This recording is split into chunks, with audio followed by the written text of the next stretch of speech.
মধ্যপ্রাচ্যের আকাশে আবারও কি ঘনিয়ে আসছে নতুন ঝড়ের পূর্বাভাস? গাজা থেকে শুরু করে সমগ্র ভূখণ্ডে চলা সংঘাতের উত্তাপ যখন কিছুটা থিতু হচ্ছিল, ঠিক তখনই যেন তেহরান থেকে ভেসে এলো এক হুঙ্কার। এই বার্তা কেবল কোনো রাজনৈতিক বিবৃতি নয়, বরং ইসরায়েলের প্রতি এক সরাসরি এবং শীতল চ্যালেঞ্জ। ইরানের সেনাপ্রধান মেজর জেনারেল আমির হাতামির কণ্ঠে শোনা গেল সেই হুঁশিয়ারি। আমাদের ক্ষেপণাস্ত্র ও ড্রোন শক্তি সম্পূর্ণরূপে সংরক্ষিত, আর তা গুলি চালানোর জন্য প্রস্তুত। এই বাক্যটি যেন এক সিনেমার সবচেয়ে গুরুত্বপূর্ণ সংলাপের মতো। এটি নিছক একটি ঘোষণা নয়, বরং এক সুদূর প্রসারী কৌশলের ইঙ্গিত। হাতামি স্পষ্ট ভাষায় জানিয়ে দিয়েছেন তারা ইসরায়েলি হুমকিকে বিন্দুমাত্র হালকাভাবে দেখছেন না, বরং তিনি ইসরায়েলকে আখ্যা দিয়েছেন এক শত্রু এবং একগুঁয়ে প্রতিপক্ষ হিসেবে, যার ইতিহাস আগ্রাসন ও অপরাধের সাক্ষী। তার মতে, ইসরায়েলের নৃশংস কর্মকাণ্ড শুধু গত 2 বছরের গাজা হামলায় সীমাবদ্ধ নয়, বরং 80 বছরের কম সময়ের ইতিহাস জুড়ে তা বারবার দেখা গেছে। ইরানের এই অনড় অবস্থান আসলে তাদের শক্তির এক গভীর আত্মবিশ্বাস থেকে এসেছে। হাতামি জোর দিয়ে বলেন, জাতি হিসেবে তারা অনেক ত্যাগ স্বীকার করেছে। জ্যেষ্ঠ কমান্ডার, বিজ্ঞানী এবং নিরীহ বেসামরিকদের শাহাদাত বরণ করতে হয়েছে।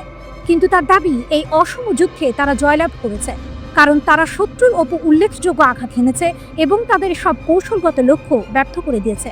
পশ্চিমা বিশ্ব যখন ইরানকে কোণঠাসা মনে করছিল, তখন তারা নিজেদেরকে বিজয়ী হিসেবে দেখছে। এটি কেবল সামরিক শক্তি নয়, বরং এক মানসিক প্রতিরোধের বিজয়। সেনাপ্রধান আরও বলেছেন, তাদের এই ক্ষমতা সুরক্ষিত ও সুদৃঢ় থাকবে। তাদের প্রতিশোধমূলক অভিযান যুদ্ধবিরতির শেষ মুহূর্ত পর্যন্ত জারি ছিল, আর ভবিষ্যতেও দেশের প্রতিরক্ষা শিল্প, বৈজ্ঞানিক অগ্রগতি এবং প্রযুক্তিগত উন্নয়নকে তারা আরও দৃঢ় সংকল্পের সাথে এগিয়ে নিয়ে যাবে। এই ঘোষণা থেকে বোঝা যায়, ইরান শুধুমাত্র বর্তমান নিয়ে ভাবছে না, বরং ভবিষ্যতের জন্য নিজেদের আরও শক্তিশালী করতে বদ্ধপরিকর। এই পটভূমিতে ইরানের ইসলামিক রিভলিউশনারি গার্ড কর্পসের মুখপাত্র ব্রিগেডিয়ার জেনারেল আলী মোহাম্মদ নাইনির একটি সতর্কবার্তা যেন শেষ পেরেক ঠুকে দেয়। তিনি ইসরায়েলি কর্মকর্তাদের উস্কানিমূলক হুমকির জবাবে বলেন, ইরানের প্রতিক্রিয়া আগের চেয়েও ভয়াবহ হবে। এই বিবৃতি যেন এক আসন্ন ঝড়ের শেষ পূর্বাভাস। এটি কেবল কথার কথা নয়, বরং ড্রোন ও ক্ষেপণাস্ত্রের শক্তির ওপর ভিত্তি করে দেয়া একটি বাস্তব হুমকি। ইরানের এই ঘোষণা মধ্যপ্রাচ্যের রাজনীতিতে এক নতুন অধ্যায় শুরু করল। এটি কেবল একটি দেশীয় প্রতিরক্ষা নীতি নয়, বরং এক কৌশলগত অবস্থান। তারা স্পষ্ট করে দিয়েছে, তাদের উপর কোনো চাপ প্রয়োগ করে নিরস্ত্র করা যাবে না। ইরান নিজেদের শক্তিকে সম্পূর্ণ সংরক্ষিত এবং যে কোনো মুহূর্তে ব্যবহার করার জন্য প্রস্তুত রেখেছে।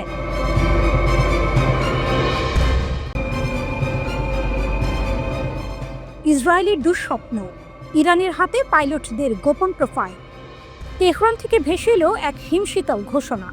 এই ঘোষণা যেন ইসরায়েলের সামরিক ব্যবস্থার একেবারে হৃৎপিণ্ডে এক চরম আঘাত হেনেছে। ইরান দাবি করেছে, তারা ইসরায়েলি বিমান বাহিনীর পাইলট, কমান্ডার এবং ড্রোন অপারেটরদের সম্পূর্ণ গোপন তথ্য উন্মোচন করেছে। ইরানের সরকারি টেলিভিশন ও সংবাদ মাধ্যমগুলো জানিয়েছে, জুন মাসে ইরানের ওপর ইসরায়েল যে অপ্রীতিকর হামলা চালিয়েছিল, তাতে অংশ নেওয়া সব পাইলটদের পরিচয় এখন তাদের কাছে। কঠোর নিরাপত্তা ব্যবস্থার আড়ালে লুকিয়ে থাকা এসব সেনার নাম, পরিচয়, বসবাসের স্থান, তাদের ইউনিট এবং কর্মস্থল এখন আর গোপন নেই। এটি কেবল একটি তথ্য ফাঁস নয়, এটি এক অদৃশ্য যুদ্ধের চূড়ান্ত চাল, যা ইরানের গোয়েন্দা শক্তির এক অভাবনীয় সাফল্য। এখানেই রয়েছে এক লোমহর্ষক টুইস্ট। ইরান কেবল তথ্য সংগ্রহ করে থেমে থাকেনি, তারা এর প্রতিশোধও নেওয়া শুরু করেছে। ইসরায়েলি টেলিভিশন চ্যানেলে যে পাইলটদের মুখ অস্পষ্ট করে দেখানো হয়, তাদেরই একজন মেজর ইয়েশ অ্যাশ। 1973 সালে ইয়ম কিপ্পুর যুদ্ধে নিখোঁজ হওয়া এক পাইলটের নাতনি তিনি। এক সাক্ষাৎকারে অ্যাশ বলেছিলেন, তিনি সাধারণ ইসরায়েলিদের নিরাপত্তা ফিরিয়ে আনতে চান, কিন্তু তেহরানের চ্যানেলের ঘোষণা ছিল সরাসরি, এখন তিনি নিজেই আর নিরাপদ নন। এই কথাটি যেন ইরানের সামরিক মনোবলের প্রতীক। মেহর নিউজের প্রতিবেদনে বলা হয়েছে, ইরানের গোয়েন্দা সংস্থা স্যাটেলাইট ছবির মাধ্যমে এসব পাইলটের বাড়ি এবং তাদের গতিবিধি চিহ্নিত করেছে। তাদের এই তথ্যের ভাণ্ডার ভবিষ্যতের যে কোনো প্রতিশোধমূলক হামলার জন্য এক কৌশলগত সুবিধা এনে দেবে। কিন্তু সবচেয়ে চাঞ্চল্যকর তথ্যটি হলো, এই প্রতিশোধ ইতিমধ্যেই নেওয়া হয়েছে। ইরানের ক্ষেপণাস্ত্র হামলায় বেশ কয়েকজন পাইলটের বাড়িঘর ক্ষতিগ্রস্ত হয়েছে বলে দাবি করা হয়েছে। ইসরায়েলের কেন্দ্রীয় শহর ইয়াভনেতে এক পাইলটের বাড়িতে হামলার ঘটনা এর স্পষ্ট উদাহরণ।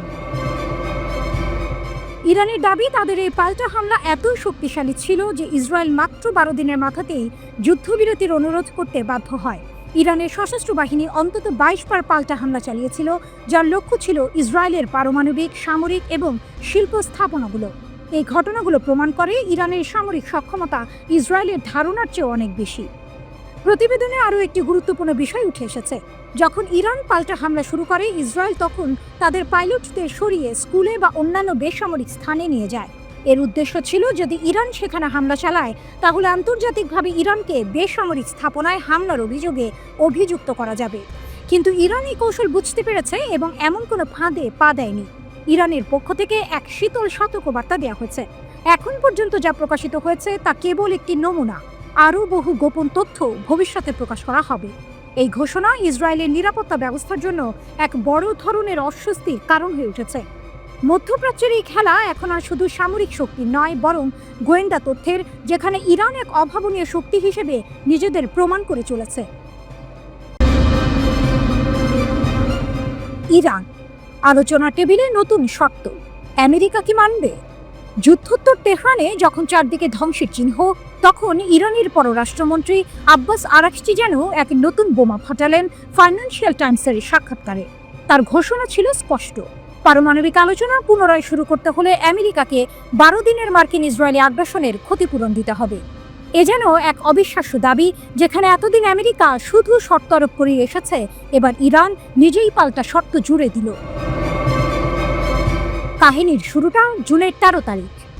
ইসরায়েল বিনা উস্কানিতে ইরানের বিরুদ্ধে যুদ্ধ শুরু করে, হত্যা করে বহু সামরিক কমান্ডার, পারমাণবিক বিজ্ঞানী এবং সাধারণ বেসামরিক নাগরিককে। এর এক সপ্তাহেরও বেশি সময় পর জাতিসংঘ সনদ আর আন্তর্জাতিক আইন লঙ্ঘন করে আমেরিকাও যোগ দেয় এই খেলায়। তারা ইরানের 3টি পারমাণবিক স্থাপনায় বোমা হামলা চালায়। তখন মনে হয়েছিল ইরান বুঝে এবার সত্যি কোণঠাসা, কিন্তু তখনই এলো সেই টুইস্ট।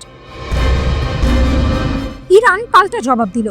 দখলকৃত অঞ্চল জুড়ে কৌশলগত ইসরায়েলি স্থাপনাগুলোতে হামলা চালানো হলো। সবচেয়ে বড় চমক ছিল কাতারের আল উদেইদ বিমান ঘাঁটিতে আঘাত, যা পশ্চিম এশিয়ার বৃহত্তম আমেরিকান সামরিক ঘাঁটি। 24শে জুন ইরান দুই শত্রুর বিরুদ্ধেই সফল প্রতিশোধমূলক অভিযান চালায় এবং অবৈধ আক্রমণ থামাতে সক্ষম হয়। তেল আবিব এতটাই কোণঠাসা হয়ে পড়েছিল যে তাদের যুদ্ধবিরতি চাইতে হয়েছিল। এ যেন এক সিনেমা ক্লাইম্যাক্স, যেখানে দুর্বলতাকে ভেবে নেওয়া নায়ক শেষ মুহূর্তে ভিলেনদের পরাস্ত করে। আরাকচি বলেছেন, আলোচনার মাঝখানে কেন আমেরিকা হামলা চালালো তাদের ব্যাখ্যা করতে হবে এবং ভবিষ্যতে তারা যেন এমনটা না করে তার নিশ্চয়তা দিতে হবে। আর সবচেয়ে গুরুত্বপূর্ণ, যে ক্ষতি হয়েছে তার ক্ষতিপূরণ দিতে হবে। এ যেন এক শক্তিশালী বার্তা যে ইরানকে এখন আর আগের মতো দুর্বলভাবে চলবে না। আলোচনার পথ সংকীর্ণ কিন্তু অসম্ভব নয়, আরাকচি মন্তব্য করেছেন। তিনি মার্কিন রাষ্ট্রদূত স্টিভ উইটকফের সাথে তার বার্তা বিনিময়ের কথা উল্লেখ করে বলেছেন, একটি উপযুক্ত সমাধান খুঁজে বের করার প্রয়োজনীয়তা আছে, তবে ইরানের পক্ষ থেকে আসল আস্থা তৈরির ব্যবস্থা দরকার। শুধু মুখের কথায় হবে না। ট্রাম্পের পূর্বের চুক্তি পরিত্যাগের পর ইরানের অবিশ্বাস আরও গভীর হয়েছে। মানুষ এখন বলছে, সময় নষ্ট করো না, তাদের দ্বারা প্রতারিত হয়ে না। এই গভীর অবিশ্বাস কাটাতে হলে আমেরিকাকে কঠিন পদক্ষেপ নিতে হবে। আরাকচি আরও একটি গুরুত্বপূর্ণ শর্ত দিয়েছেন, ট্রাম্প যদি ইউরেনিয়ামের শূন্য সমৃদ্ধকরণের উপর জোর দেন তাহলে আমেরিকার সাথে কোনো চুক্তি হবে না। ইরান তাদের সমৃদ্ধকরণ কার্যক্রম চালিয়ে যাবে, কারণ এটি তাদের সার্বভৌমত্বের প্রশ্ন। তবে আলোচনার মাধ্যমে এর সমাধান সম্ভব, যদি ওয়াশিংটন সত্যিকার অর্থে আলোচনা করতে চায়। এদিকে ইউরোপীয় ট্রুই, ব্রিটেন, ফ্রান্স, জার্মানি ইরানকে অগস্টের মধ্যে আলোচনা ও IAEA এর সাথে সহযোগিতা পুনরায় শুরু করতে না পারলে স্ন্যাপব্যাক প্রক্রিয়া চালুর হুমকি দিয়েছে। আরাকচি স্পষ্ট করে দিয়েছেন যে যদি তারা স্ন্যাপব্যাক প্রক্রিয়া চালু করে তাহলে ইউরোপীয়দের সাথেও আলোচনা বন্ধ করে দেবে ইরান। তার কথায়, যদি তারা স্ন্যাপব্যাক করে তার মানে হলো এটি তাদের জন্য পথের শেষ। ইরানের এই নতুন অবস্থান বিশ্ব রাজনীতিতে এক নতুন মোড় এনে দিয়েছে। যে ইরানকে সবাই দুর্বল ভেবেছিল, সেই ইরান এখন আলোচনার টেবিলে শক্তিশালী শর্ত জুড়ে দিচ্ছে। প্রশ্ন হলো, আমেরিকা কি এই শর্ত মানতে প্রস্তুত?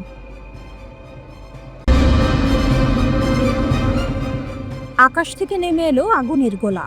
ক্যালিফোর্নিয়ার রাতের আকাশ কাঁপিয়ে বিকট শব্দে আছড়ে পড়ল আমেরিকার অত্যাধুনিক যুদ্ধবিমান F-35। লেমন নৌঘাটির কাছে এই ভয়ঙ্কর দুর্ঘটনা জন্ম দিয়েছে নানা প্রশ্নের।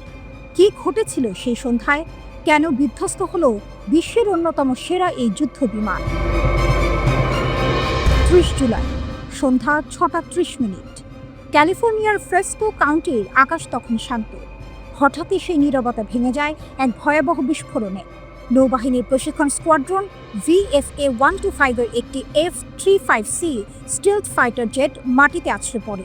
প্রত্যক্ষদর্শীরা জানিয়েছেন, মাটিতে পড়ার পর মুহূর্তেই প্লেনটি দাউ দাউ করে জ্বলতে থাকে। ক্যাডিলাক এবং ডিকেনসন এভিনিউয়ের কাছে পুড়ে ছাই হয়ে যায় কয়েকশো কোটি টাকার এই যুদ্ধ বিমান। এই দুর্ঘটনার মধ্যে একমাত্র স্বস্তির খবর হলো অলৌকিকভাবে বেঁচে গেছেন বিমানের পাইলট। দুর্ঘটনার ঠিক আগেই তিনি ইনজেক্ট করে প্যারাশুট নিয়ে নিরাপদে নেমে আসেন। স্থানীয়রা জানিয়েছেন, পাইলটকে আকাশ থেকে প্যারাশুটে নামতে দেখা যায় এবং দ্রুত তাকে উদ্ধার করে হাসপাতালে নিয়ে যাওয়া হয়। এই ঘটনার পর থেকেই শুরু হয়েছে রহস্যের জালবোনা। কিভাবে একজন দক্ষ পাইলটের হাতে থাকা এমন একটি অত্যাধুনিক জেট হঠাৎ করে নিয়ন্ত্রণ হারালো? আমেরিকার নৌবাহিনীর জন্য F-35C ফাইটার জেট অত্যন্ত গুরুত্বপূর্ণ। এটি শুধু একে সাধারণ যুদ্ধ বিমান নয়, এটি প্রযুক্তির এক বিস্ময়।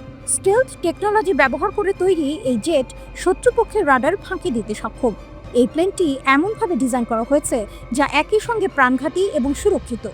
লকহিড মার্টিন কোম্পানি এটি তৈরি করেছে এবং এর রক্ষণাবেক্ষণে তারা সবসময় সক্রিয়।